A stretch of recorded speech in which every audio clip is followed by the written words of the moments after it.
बिहार में अस्त व्यस्त व्यवस्था के विरोध में जनसुराज प्रशांत किशोर के नेतृत्व में 11 मई से हस्ताक्षर अभियान की शुरुआत करेगी।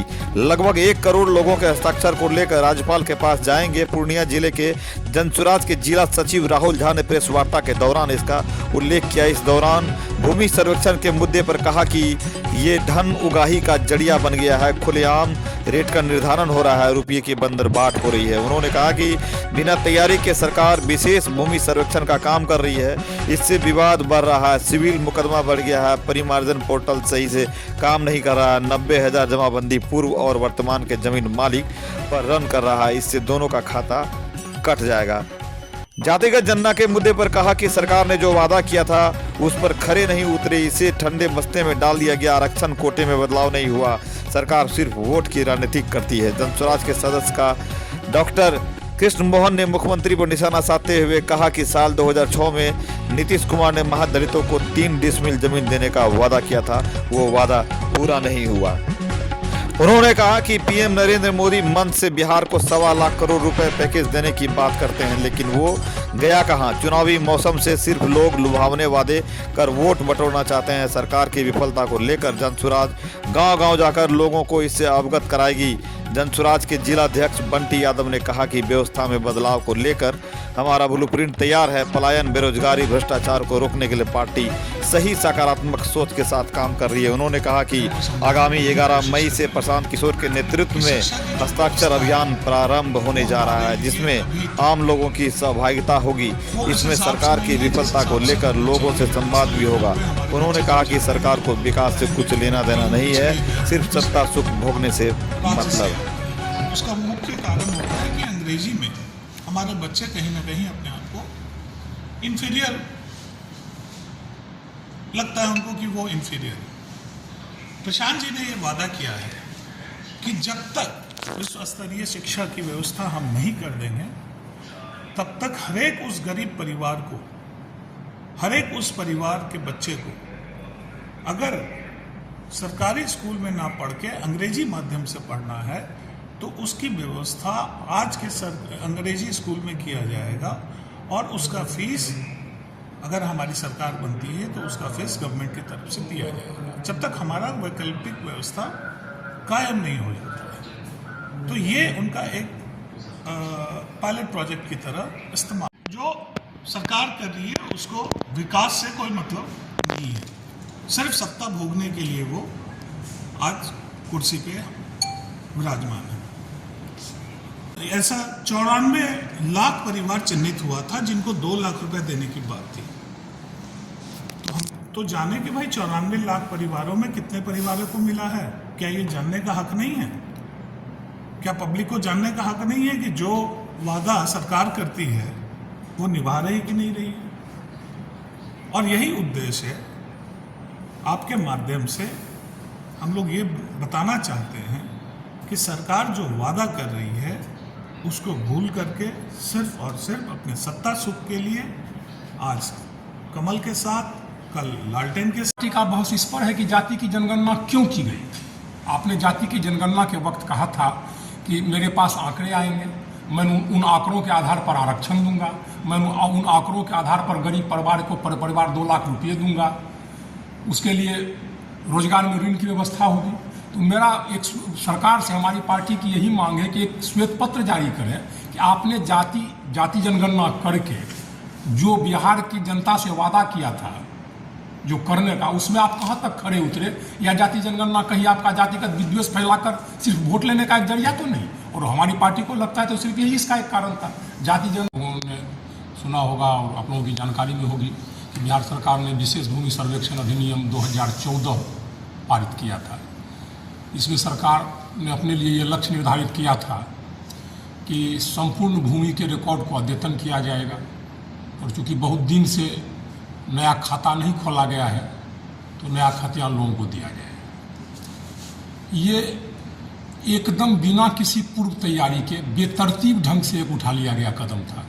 बिना राजस्व रिकॉर्ड को अद्यतन किए हुए सरकार ने इस तरह का कदम उठाया। परिणाम स्वरूप हर घर में झगड़े हैं, भाई भाई के बीच में झगड़ा है, भाई बहन के बीच में झगड़ा है। दूसरी, जब तक ऑफलाइन रिकॉर्ड था तो हुआ क्या था, दाखिल खारिज की प्रक्रिया में आपने अगर अपने नाम से रजिस्ट्री करवाई ज़मीन की तो म्यूटेशन के दौरान आपके नाम से ज़मीन दाखिल हो गई, लेकिन मूल मालिक के नाम से खारिज नहीं हुई और बिना इस प्रक्रिया को संपादित करवाए तमाम जमाबंदियों को ऑनलाइन करने के लिए भेज दिया गया।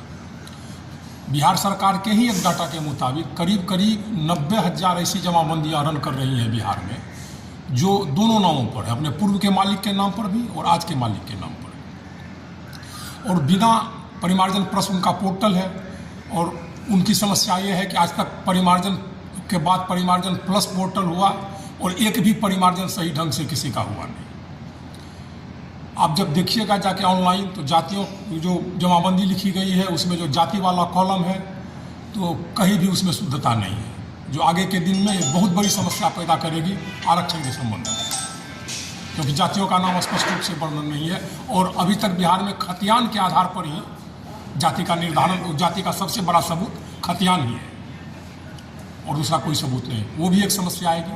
दूसरी समस्या ये आएगी कि ये जो 90,000 जमाबंदियाँ दोनों जगह से रन कर रही है, दो जगहों पर चल रही है, जब आप खाता काटेंगे तो दोनों का खाता कट जाएगा, जो भविष्य में बहुत बड़े विवाद का कारण बन जाएगा। देखिए, जैसा कि राहुल जी ने बताया, ये प्रेस वार्ता रखी गई है जो भूमि सर्वेक्षण चल रहा है इसके लिए। दूसरा, जो सरकार के पुराने वादे हैं उनको उन्होंने बिल्कुल ही उस पर ध्यान नहीं दिया, उसको पूरा करने में बिल्कुल विफल रहे हैं। अब भूमि सुधार की जहाँ पे बात आती है, 2006 में नीतीश कुमार की सरकार ने कहा था कि महादलित के जितने भी भूमिहीन लोग हैं उनको 3 डिसमिल ज़मीन दिया जाएगा। आप पूछिए नीतीश कुमार से इस पर कितना काम हुआ, कितने लोगों को मिला 3 डिसमिल ज़मीन जो देने का वादा हुआ था, उसका क्या हुआ? आप लोग पूछ रहे हैं ना। अरे हम लोग तो पूछ रहे हैं, लेकिन आप एज ए पत्रकार आपका भी तो फर्ज है कि आप पूछिए उनसे। आप एनडीए के लोगों से पूछिए कि जो वादा हुआ था, महादलित को लेकर राजनीति तो बहुत होती है, लेकिन महादलित के विकास के लिए जो वादा उन्होंने किया कि 3 डिसमिल ज़मीन हर महादलित जो भूमिहीन है उनको दिया जाएगा, उस वादे का क्या हुआ? उस पर वो खरा क्यों नहीं उतरे? उस पर कितने लोगों को अभी तक भूमि मिली, कितने लोगों को कागज़ पे मिली और कितने लोगों को वो ज़मीन रियलिटी में मिली?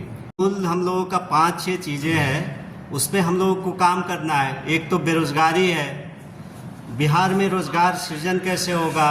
अभी बहुत सारी चीनी की फैक्ट्रियाँ ही बंद है, चीनी मिलें बंद है, उनको ही शुरू करेंगे। धीरे धीरे करके बिहार में ही रोज़गार पैदा करेंगे, युवाओं को सस्ता लोन मिलेगा जिससे वो अपना रोज़गार कर सकते। एक तो बेरोज़गारी दूर करेंगे। अमित शाह तो कहे थे कि जो बंद चीनी मिले हैं उसको खुलवाया जाएगा। जस्ट एक डेढ़ सप्ताह पहले ही इसकी घोषणा की गई है। तो क्या लग रहा है कि जो बंद चीनी मिले हैं 15 साल से सो रहे थे। अमित शाह जी से आप लोगों को पूछना चाहिए कि आप ये इतने दिन से जो सरकार चला रहे 15 साल से सो रहे थे कि बिहार का चुनाव अभी आया है तो आपको याद आया कि चीनी मिलें बंद पड़ी है। चाहे वो 15 लाख की बात हो या बिहार को 1.25 लाख करोड़ देने की बात हो, वो तो खुद बोलते हैं कि चलिए तो ऐसे बोल दिया। तो चुनावी टाइम में ये लोग खुले मन से बड़े बड़े वादे करते हैं जनता को लुभाने के लिए, जनता को बेवकूफ़ बनाने के लिए, उसके बाद से होता कुछ नहीं है। तो आपको क्या लग रहा है कि जनता को लुभा पाएंगे ये लोग? फिर अभी तो मुश्किल है, क्योंकि जन स्वराज चूँकि मैदान में उतर चुकी है और हम लोग गांव-गांव हर गांव जाके उनके जो भी वादे हैं उनको याद दिलाएंगे, उनकी विफलताएं जो है याद दिलाएंगे, कैसे उन्होंने जनता को ठगा है वो याद दिलाएंगे, किस तरह का भ्रष्टाचार है। माध्यम से कहना चाहूँगा कि सभी लोग महादलित के लिए चर्चा में चुनावी वर्ष में आते हैं। कोई भी कार्यक्रम होता है तो वो वहाँ से शुरू होता है। 2,34,000 लोगों को 3 डिसमिल ज़मीन का पर्चा बटा सरकार के द्वारा, जिसमें अब 1,20,000 लोगों को पर्चा तो मिला, लेकिन वो पर्चा पर उसकी मतलब हस्तगत नहीं हुआ, कब्जा नहीं है। इसके लिए सरकार कुछ नहीं कर रही है, लेकिन ये डीटी तो उसी समय से बोल रही है सरकार कि हमने उसको हस्तगत करा दिया, लेकिन उस पर 1,20,000 लोगों का कब्जा तक नहीं। तो ये किस तरह का प्रेम? जब आपने बोला है कि मैं अंतिम पायदान वाले को 3 डिसमिल ज़मीन दूंगा, लेकिन आज तक ये सरकार विफल है। तो ये सब मुद्दा बहुत ही बड़ी मुद्दा है आज के डेट में, तो हस्ताक्षर अभियान क्या है, और चूंकि चुनाव भी काफ़ी नज़दीक है अब, तो हम लोग 1 करोड़ लोगों से हस्ताक्षर कराएंगे और उसको ले जा करके राज्यपाल महोदय को सौंपेंगे। अगर उसके बाद भी राज्यपाल महोदय या सरकार हमारी अनसुनी करेगी तो हम अंतिम सत्र में सत्र का घेराव करेंगे। क्या कुछ बातें होंगी, क्या मुद्दे होंगे उसमें? जिस तरह से सरकार ने अपनी बात को रखी है कि इतना योजना मैंने रखा है, वो सारा योजना एक भी धरातल पर नहीं है। बस इस बातों सरकार के तमाम निर्णयों को लेकर के हाँ, सरकार के तमाम निर्णयों के विरोध में हमने ये अपना हस्ताक्षर अभियान चलाकर अपने महामहिम को सौंपेंगे और उसके बाद भी सरकार नहीं मानी तो अंतिम सत्र में हम सत्र का घेराव करेंगे। परिचय। अमरनाथ उपाध्याय, कार्यालय प्रभारी, जनसुराज पूर्णिया। जो स्वयं सहायता समूह पे जो आज ऋण दिया जा रहा है, जीविका दीदी की तरफ से जो ऋण दिया जा रहा है, वो मैंने ये जो एनडीए सरकार है वो 24% पे दे रही है। मैंने भारी भरकम जो लिया जा रहा है ब्याज दर का वो लगभग मतलब वही 24% लग ही जाता है। और जनसुराज की सरकार आएगी तो महिलाओं को 4% पे ही ऋण देगी। इस पे भी आप लोग काम करने वाले हैं, जिससे महिलाएं अपना मतलब घरेलू उद्योग शुरू कर सकें। अच्छा, महिलाएं जनसुराज को किस नज़रिए से देख रही है? महिलाएं बहुत आगे बढ़ चढ़कर इसका साथ देने को तैयार है, जनसुराज को अपनाने के लिए तैयार है, अपनाने के लिए तैयार है, क्योंकि जनसुराज आएगी तो उनके बच्चों को शिक्षा देगी, जो सबसे ज़्यादा जरूरी है। स्वास्थ्य बच्चे बाहर काम कर रहे हैं, तो इसलिए जनसुराज चलिए धन्यवाद। नहीं है, नहीं, क्योंकि बहुत सारे उनके वादे थे जो गलत निकल रहे हैं, तो इसलिए भरोसा नहीं है। ठीक है, अपना परिचय। सुनीता सिंह, जिलाध्यक्ष।